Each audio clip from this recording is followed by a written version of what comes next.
This is the Heyworth Oral History Project 2012 interview with Barbara Steiling of Heyworth, whose residence is 205 East Cole Street. My name is Richard Gray, and I'm the interviewer for this session. We'll begin with a few questions, Barbara, about your family. Can you tell me about your mother and father? My mother and father were married. They eloped to get married. Mother was a school teacher. Dad was a farmer, farmer.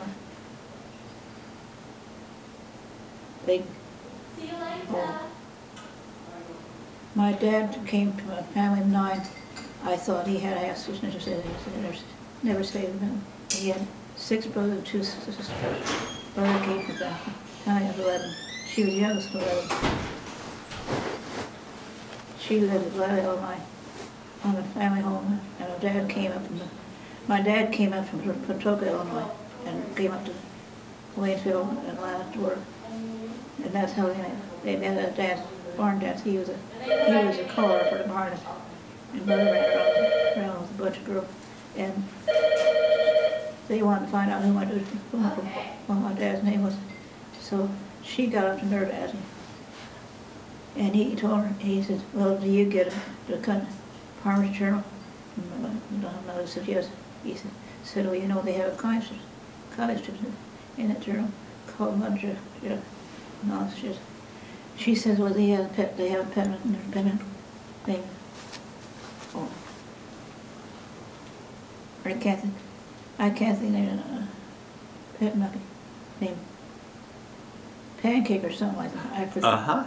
Anyway, so Mother and Dad never did find out what his name was for a long time. It wasn't Pancake, it was something else. Barbara, did your father get to go to school very much? Did my dad go to school? He went to the 6th grade, and his father didn't believe in boys getting education, so he had to get out right away. Yes. And then your mother went through high school, and Mother went to high school in Atlanta, Illinois, and she went right out of school, high school, started teaching right away. She taught before you had to have all college degrees. Yes. And Barbara, you were an only child. Yes, I am. But your parents came from big families. They got married late in life. Got married later in life. Dad was, I think Mother might have been 36 or 37, and Dad was like 28. Yes. And then did they buy some land out north of Heyworth? Or? Yes, they did, out toward Bloomingdale School, an 8-acre farm. And you couldn't make a living on 8 acres farm at that time. Dad had a chance to sell the farm and moved into Heyworth, where I live now, about 1949 or 50. About 1949 or? About 49 or 50. And they came from the 80-acre farm into the Cole Street residence. Yeah.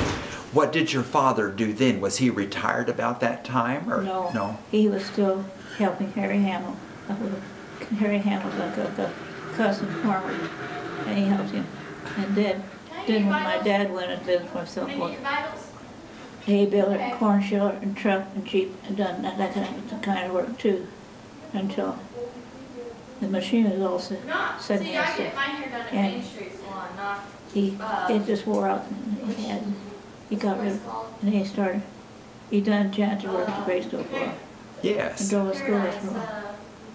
So that was his life. And then he got a job working for State Highway. He was a busy man. State Highway. Who were some of your neighbors, Barbara? Charlotte Hazel River. What is Harold River's parents, they lived in Beelman. And Albert Ells, he lived in Beelman. Oh, yes. Yes. How old were you when you moved to Heyworth, Barbara? Were you still in grade school? No. Sophomore in high school.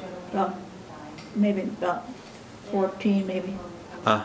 And you graduated from Heyworth High School? I went to work at State Farm 1 week after I graduated. 1 week from graduation, you started at State Farm. How long did you work there? Like 1 week, been 43 years. I turned 62 and got up. And they offered volunteer. My job was, I had to learn more about computers. And I didn't like, and I thought, why should I waste their time? Yes. They offered voluntary separate package and I took it. And Barbara, I know you're quite a singer. You were in the Sweet Adelaides, weren't you? Over 25 years or so. Oh, I sang in the church choir. You sang in the church choir? Yes. Was church always important to you, Barbara? Oh, very important. Great, great. Barbara, what were some of the values your parents instilled in you? The way they lived? Yes, yes, the way you lived. And I can tell they had a good influence on you. You always knew where they were going to be. They weren't out running around drinking or crowding around or anything like that. Wonderful. You can be proud of that. You can be very proud of that. What do you remember about Halloween in early years? Did you celebrate Halloween? Not like they do now nowadays. Not like today. No, but we did have school Halloween party, and I went to small grade school, 12, all 8th grade, and my mother used to dress me up in her graduation dress in high school was white, and she dressed me up with white dress and a curtain, a lace curtain for a veil, and those days didn't have nice masks. They had old things made out of paper mache and scratching. Yes, yes. How were you expected to behave in front of adults, Barbara, when you were growing up? I knew I'd better. It's a little bit different today with kids, isn't it? I knew I'd better. I'd get a good talking to and maybe taken out. I don't ever misbehaving. You just knew what was expected and you followed through. I enjoyed more being around adults than children. Oh, you enjoyed being with adults more. And probably being an only child had a lot to do with that, do you think? Maybe. Uh-huh. Good. I had a lot of cousins. I'm the youngest of my generation on my mother's side. So I had a lot of aunts and uncles. I got a lot of attention from them when they were around. Yes. Did you get together with some of the family like for Christmas? Yes. Thanksgiving maybe? Yes. So that was a big time for you. Yes. Do you recall your family's first automobile? They had a pickup truck up till about 1940. My dad got some kind of, I remember it was black, and it didn't keep very long. But it was apparently it was a two-door car, or it might have had a back seat, I don't know. But the front seat, the passenger side, wasn't secure, and when it was stopped, the seat was slided forward, and well, anyway, it was loose. Yes. Did you have family chores to do when you were growing up? Did you have to help in the house or on the farm? Dishes and housework, stuff like that. Uh-huh. And when I got older, I helped with the watering pigs and so forth. So you did have chores and responsibilities. And My mother had her routine: clean house on Saturday, go to church. Maybe fix a little meal on Saturday, go to church. Monday do the laundry, on Tuesday iron, Wednesday clean house. yes. What about indoor plumbing? Did you always have indoor plumbing? Oh no, not in the country. No. But Not even electricity. not even electricity when you were growing up. Many people didn't back in those days. Do you recall any interesting town characters in Heyworth? People that maybe... Tell me about some that you might remember that we might want to remember in history.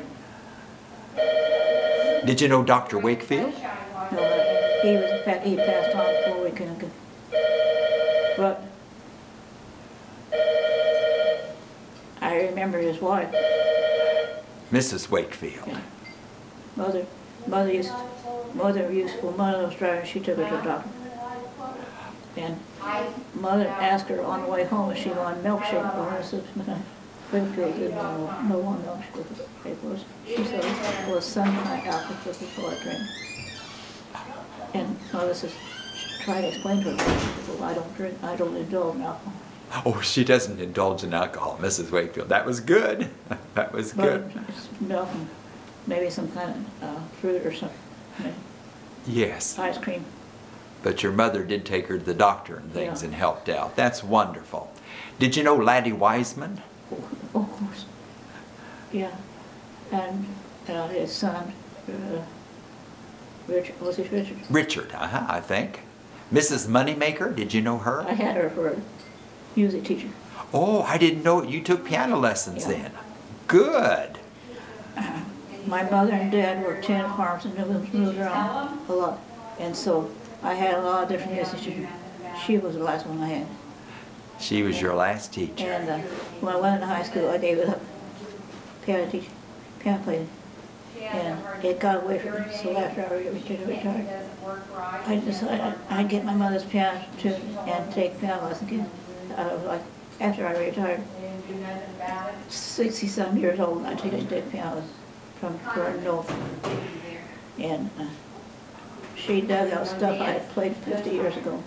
And boy, that was a shock. Barbara, that's remarkable. I didn't know that. After you retired, you took piano lessons with Fern Note and played some of the same songs you had played 50 years before. Amazing. And all the music writers had a different way of writing.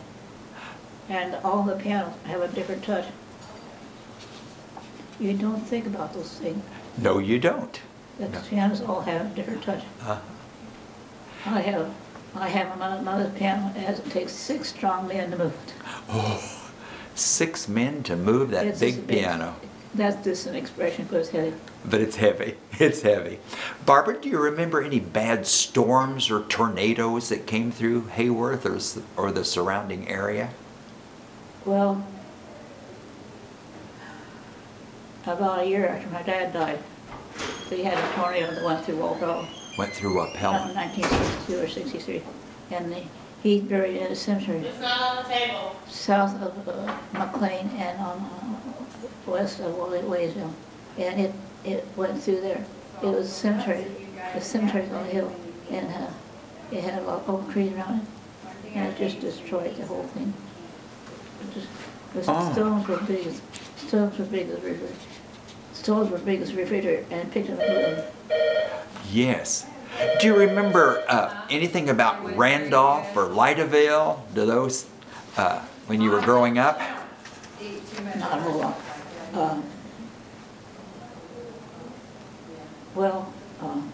Where the agriculture places are now, used to be was the post office and the grocery store. The post office was in the grocery store. We got our mail from Randall. Yes.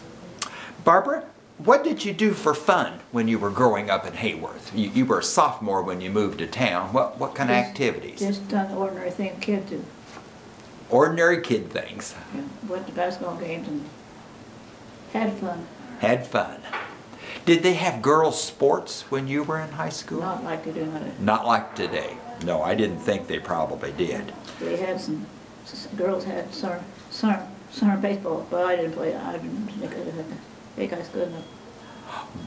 Barbara, what about when you were in high school? Did they have any popular hairstyles or any clothes fads that you remember?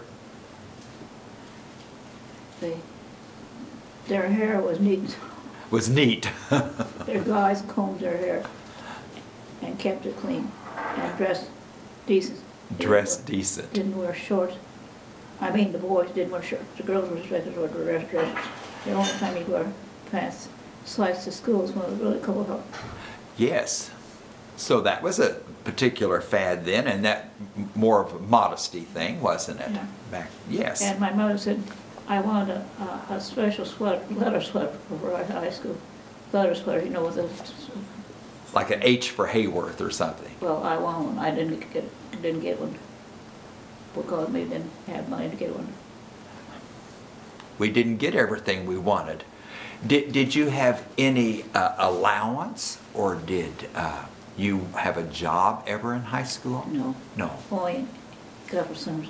I just detailed quarter. I had enough money, mother gave me enough money to buy my lunch for the week, and that was it. And if I went to basketball game, I might have a little money spent. Not like, well, not. I didn't get money when I asked my dad. He just said no. Just didn't have it. No. And you weren't alone, I'm sure, either. Many others were in the same. Well, I complained to my mother one time. She explained why my dad was that way. Because when he was a young man, his father, if he wanted any money, my dad would have to give it to his mother, and she'd hide it in her Bible so his dad couldn't get a hold of it. He wouldn't bother with her money. So that stayed with him then during his lifetime. Barbara, do you have any memories of movie theaters or movies in Heyworth? On the corner where the Picard Park building was, is where they had the movie theater. And he went to I think I paid $0.25 for a movie. Paid $0.25 for a movie. Did you buy your groceries and shopping? Did you do it in Heyworth? Yes. Or Yeah. mostly in town? Yeah. Did you ever ride the Interurban? Once. One time. Do you remember what you paid for it? No. Not very much, though, probably. No. Well, I do have a story. This might be interesting. My grandparents, Bakers, they got married in Atlanta, Illinois. They took a train in Bloomington and transferred to Bloomington down to Heyworth. I suppose they did and spent their money hanging in Heyworth with my grandmother's sister and husband. That is interesting then. Your grandparents. The one from Atlanta. The ones from Atlanta, your mother's parents. To Bloomington on the train, I suppose, and then came down to Heyworth on Interurban. I spent their honeymoon night with her sister. That is a good story. A good story. Do you ever remember hobos or tramps coming through Heyworth? I don't remember Heyworth, but when I was young, we lived on near Beeson on a farm on Route 10. Uh-huh. And people come to wanting food. And my dad's brother was with us at the time, and it was late in the afternoon, and a man came by wanting my mother took the plate, and he took it outside and set it on the front porch. And I, being a 4 or 5-year-old kid, didn't know anything. I went out there and I visited with it. And mother tried to get it to come in the house legal. I wouldn't do it. And my dad came around the corner of the house and said, I wanted to get in the house. I wouldn't do it. My uncle came out, who never said a cross word to me. He said, Barbara, from now on, when your mom and dad tell you to do something, you do it. You do it. That's the only time he ever said anything cross. Yes. He wasn't really cross. No. Barbara, was the train depot in Heyworth when you were in high school there, when you came to town? I think it was. Uh-huh. And so the train came through and stopped probably at Heyworth? Yeah. Mm-hmm. Was there a library in Heyworth when you were in high school? There when the Masonic home is. There were the Masonic homes. Where the post office was at one time. Do you remember who was librarian then? Was it Mrs. Delano, maybe? No. No? Before her. Before her. Cheryl Whittaker, Mrs. Whittaker. Mrs. Whittier. Did you go? Whittaker. Whittaker. Did you go to the library some? Mother went regularly. Your mother did? Yeah. Mother was a reader. What'd she like to read? Novels. Novels. Well, she was a school teacher, so she was a reader then. Yes. Did they have a lot of filling stations in Heyworth? They might have had. And do you recall a blacksmith shop or a livery stable? Across from the Pentecostal church. Church, right across from there. Tom Gray. Tom Gray. Was the main street a lot different back when you were growing up than it is today? I'd say yes. A lot of small business. A lot of small business. We don't have those, do we now? We miss them. Do you remember the lumberyard? Yes. And the fire? Yes. Did you observe the fire when Yes, they had it? that was the week my mother went to nursing home. Oh, so you remember that week. That was a terrible thing, wasn't it? And they didn't rebuild. Well, one thing came out, because they gave the land to Heyworth with the intention of building a library. We got a new library from that fire. Yes, we did. Barbara, when you lived on the farm, what kind of crops did your father? Corn, beans, hay. Corn and beans and hay. Alfalfa. Alfalfa. Did you have livestock? He had cows. He had cows and one guinea pigs and, of course, chickens. And before he had tractors, he had horses. Oh, he farmed with horses some. Up until, oh, I don't know. In the 40s, he had horses. Uh-huh. Did you raise a lot of your own food then? Of course. You were more self-sufficient than people are. The good stuff. The good stuff. Yes, I like that. The good stuff. Did you have any special pets? Any kind, any You still like dogs, don't you, Barbara? I know. cats, dogs, horses, anything. So even though you were an only child, you weren't alone. You had lots of pets. I entertained myself You entertained yourself. with a pile of dirt or a can or sticks or something. My dad used to make dolls out of sticks. He made dolls out of sticks. Yeah, if they had branches, you know, he'd kind of make a doll. That's a memory that I have too from when I was small. People used to do that. I'd forgotten that, Barbara. Yes. How often did you go to town when you lived in the country? At least once, maybe twice, if we had a special errand, Once or twice a week, maybe. if absolutely necessary. Necessary. When I lived down Beeson, Illinois, there was a free movie on Friday night. We go to Beeson to the movie. Sat out on the bleachers in the grass. And I wasn't allowed to be up running around either. I had to sit on the bleachers. You weren't allowed to run around. No. Parents kind of kept a closer eye on kids, I think, didn't they? Barbara, did you ever get in trouble as a young person that you remember? I probably did. I probably did. I remember when in grade school, at Zollers grade school, they were teaching phonics, I think, and I daydreamed looking out the window and I got slapped with a ruler. Slapped with the ruler at school. On my hand. On your hand. That got my attention. How old were you then, probably? 6 or 7. Six or eight. Boy, they wanted you to shape up quick, didn't they? And, you know, I think all those kids turned out okay too. You know, Barbara, there's something to that. People need to know their boundaries and they need to learn to respect authority. And you learned that, didn't you? Oh, I got a story to tell about this one boy. They lived down the road from Beeson, and there was a sister and a brother and this young man. And well, my mother went back to teaching after she got married, and we lived in Beeson. And she had a lady come in and help take care of the house, and my dad's brother was still living with it, and they'd look at it, and she would entertain me by playing the piano, making a song. And when those kids were there, they had to behave. Well, they didn't like it, and one of those boys made a remark about it one day when I was walking home from school. And I had a metal dinner book. I hollered. He made a remark, I didn't know about it, and I hollered and gave him a dinner book. I had that dinner book for years. Yeah. Until I graduated high school, I had the dinner